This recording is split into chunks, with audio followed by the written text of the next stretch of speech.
Deuxième épître de Paul à Timothée, chapitre 4.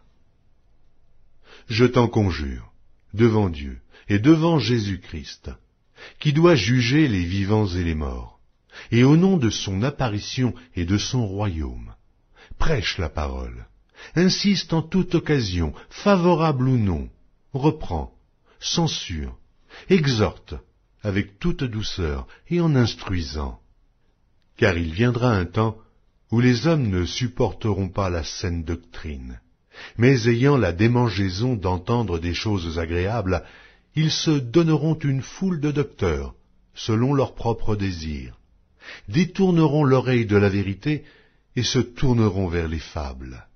Mais toi, sois sobre en toutes choses, supporte les souffrances, fais l'œuvre d'un évangéliste, remplis bien ton ministère.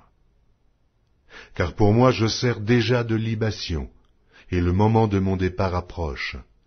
J'ai combattu le bon combat, j'ai achevé la course, j'ai gardé la foi.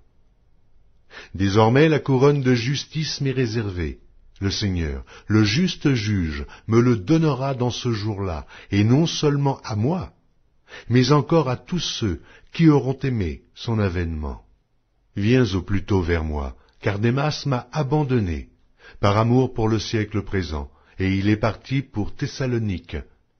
Crescens est allé en Galatie, Tite en Dalmatie. Luc seul est avec moi. Prends Marc, et amène-le avec toi, car il m'est utile pour le ministère. J'ai envoyé Tychique à Éphèse. Quand tu viendras, apporte le manteau que j'ai laissé à Troas, chez Carpus, et les livres, surtout les parchemins. Alexandre, le forgeron, m'a fait beaucoup de mal. Le Seigneur lui rendra selon ses œuvres. Garde-toi aussi de lui, car il s'est fortement opposé à nos paroles.